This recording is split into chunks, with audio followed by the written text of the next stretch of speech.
10월 16일 수요일 말씀으로 여는 행복한 하루. 오늘 우리에게 주시는 하나님 말씀은 출애굽기 26장 15절에서 37절의 말씀이 되겠습니다. 여러분은 형식, 격식 이런 단어를 좋아하십니까? 살아가면서 형식이나 격식은 필요합니다. 예를 들어서 어느 식당에 갈 때 드레스 코드라고 있죠. 격식을 갖추어서 옷을 입어야 할 때가 있습니다. 혹은 어느 모임에 가서 말투나 행동 거지를 그곳의 분위기에 맞게, 형식에 맞게 해야 되는 경우가 있습니다. 신앙생활에서는 어떨까요? 신앙생활에서도 형식이나 격식은 필요합니다.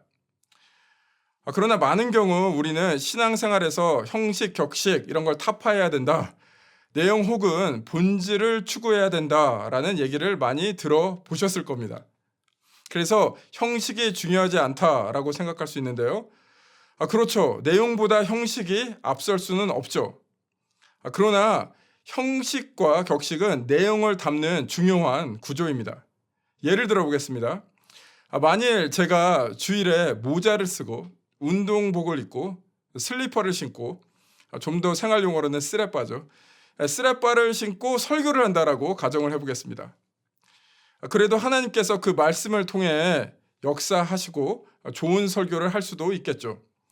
그러나 그 모습을 보고 많은 분들이 불편해하실 수도 있으니 온전한 말씀 선포에 방해가 될 수 있으니 옷을 단정하게 입는 것이 설교의 본질을 담는 데 필요합니다. 본질적인 온전한 말씀의 선포를 위해서 옷을 단정하게 입는 형식과 격식이 필요한 것이죠. 이 부분을 생각하시며 오늘 본문으로 들어갑니다. 오늘 본문 한번 눈으로 쭉 보시기 바랍니다. 벌써 본문의 그 길이와 내용이 압도가 됩니다. 이게 무슨 내용인지 파악하는 것도 쉽지가 않습니다. 그래서 먼저 전체적 내용을 요약해 드리겠습니다. 출애굽기 25장부터 하나님께서 모세에게 하나님께서 임하실 성막을 지으라는 것을 계속해서 말씀하고 있습니다. 오늘 본문은 성막을 짓는 과정 중에서 성막의 내부 구조물을 어떻게 세워야 되는가에 대해서 하나님께서 모세에게 세세하게 말씀하고 있습니다. 그럼 먼저 본문으로 들어가서 15절에서 29절 살펴보겠습니다. 시간 관계상 15절만 읽겠습니다. 너는 조각목으로 성막을 위하여 널판으로 만들어 세우되 조각목으로 널판을 만들어서 성막 안에 구조를 만드는 일을 15절부터 29절까지 아주 길고 자세하게 말씀하고 있습니다.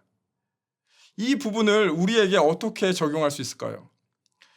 딱 먼저 드는 생각이 뭐 이렇게까지 세세하게 설명되어져야 되나 하는 것이죠. 그냥 하나님이 성막에 머무시는 그 사실이 중요하지 하나님에 대한 백성들의 마음가짐이 중요하지 뭐 이런 형식이 중요한가? 이런 질문이 들을 수 있습니다. 아주 좋은 질문입니다. 그 질문에 대한 답은 이렇습니다. 15절에서 29절에 나온 것처럼 이렇게 세세하고 자세하게 하나님의 인도하심에 따라 성막을 만들다 보면은 하나님에 대한 그 친밀한 마음이 생기고 하나님과 더욱더 가까워질 수 있습니다.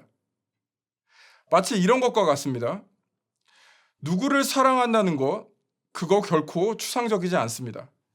사랑한다는 것이 무엇입니까? 일단 마음이 중요하죠. 그러나 그 마음을 세세하고 자세하게 표현하고 또 표현되어져야 합니다. 그 사람과 밥 먹고 설거지하고 대화하고 커피 마시고 산책하고 순간순간을 함께 보내는 것, 이렇게 구체적으로 실제적이어야 하죠. 사랑하는 것도 어떤 형식을 갖추어야 합니다. 신앙과 삶이 분리되는 이유는 우리의 신앙의 구체성이 없기 때문입니다. 하나님 사랑합니다 라고 고백을 하는 거 중요하지만 거기서 멈춘다면 신앙이 두리뭉실해지고 신앙 생활이 저 멀리 내 삶과 동떨어지게 됩니다. 구체적으로 실천할 수 있는 실천사항을 늘 만들어야 합니다. 구체적인 신앙의 형식을 가지십시오. 이제 30절 읽겠습니다. 너는 산에서 보인 양식대로 성막을 세울지니라. 모세 마음대로 생각나는 대로 성막을 짓는 것이 아니라 하나님이 보여주시는 대로 그 성막을 지으라라고 말씀하십니다. 이것을 우리에게 적용한다면 늘 우리가 생각하는 대로, 우리가 흔히 쓰는 표현으로 필 꽂히는 대로 신앙생활하는 것이 아니라 하나님이 주시는 그 바운드리 안에서, 형식 안에서 신앙생활을 해야 됩니다. 이 형식이라는 것은 우리를 올가매는 것이 아니라 우리를 오히려 보호하는 것이죠. 그럼 그 바운드리, 형식 어떻게 가질 수 있을까요? 여러 가지가 있겠지만 하나만 말씀드리겠습니다. 여러분, 공동체에 속하십시오. 교회만 그냥 왔다 갔다 하는 것이 아니라 어느 사역이나 그룹에 속하십시오. 개인적인 신앙을 강조하는 그런 시대에 살고 있습니다. 네, 너무 중요합니다. 그러나 우리가 기억해야 될 것은 하나님께서 우리를 개인적으로 부르실 뿐만 아니라 하나님께서 우리를 공동체로 함께 부르셨습니다. 그것을 꼭 기억하시길 바랍니다. 마지막으로 31절, 37절 살펴보겠습니다. 시간 관계상 31절만 읽겠습니다. 너는 청색, 자색, 홍색 실과 가늘게 꼰 배실로 짜서 휘장을 만들고 그 위에 그룹들을 정교하게 수놓아서, 이 부분은 두 개의 휘장에 관한 내용이 되겠습니다.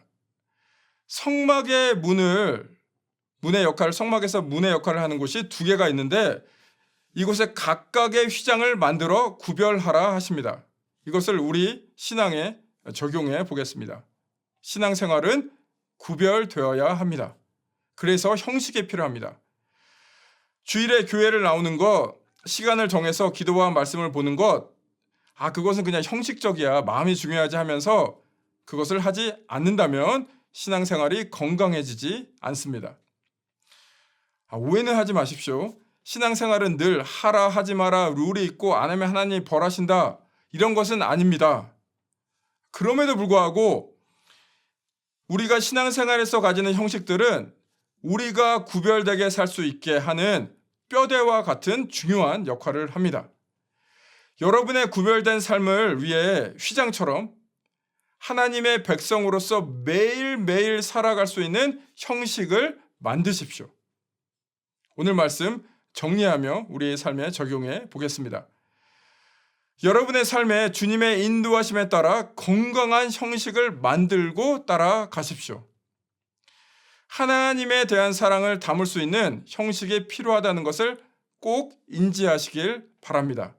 신앙의 내용을 담을 수 있는 형식이 필요하다는 것을 꼭 이해하시길 바랍니다. 이런 형식들이 우리의 신앙을 구체적이고 그리고 하나님에 대한 사랑을 우리의 삶과 동떨어지지 않게 밀접하게 연동되도록 도와줍니다.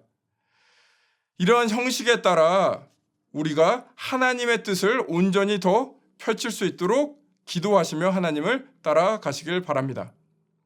이러한 형식들에 따라 세상과 더욱더 구별되게 사시길 바랍니다.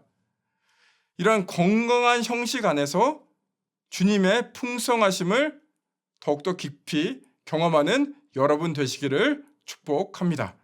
그럼 함께 기도하시겠습니다. 주님 안에서 건강한 형식을 만들고 또 그 안에서 주님을 온전히 따라가길 원합니다. 그 안에서 주님과 더욱더 친밀해지고 주님의 풍성하심 경험하기를 간절히 소망합니다. 그 길로 갈 수 있도록, 그렇게 할 수 있도록 우리에게 더욱더 지혜를 허락하시며 이끌어 주옵소서. 그렇게 할 수 있는 힘을 허락하여 주옵소서. 예수 그리스도의 이름으로 기도드립니다. 아멘.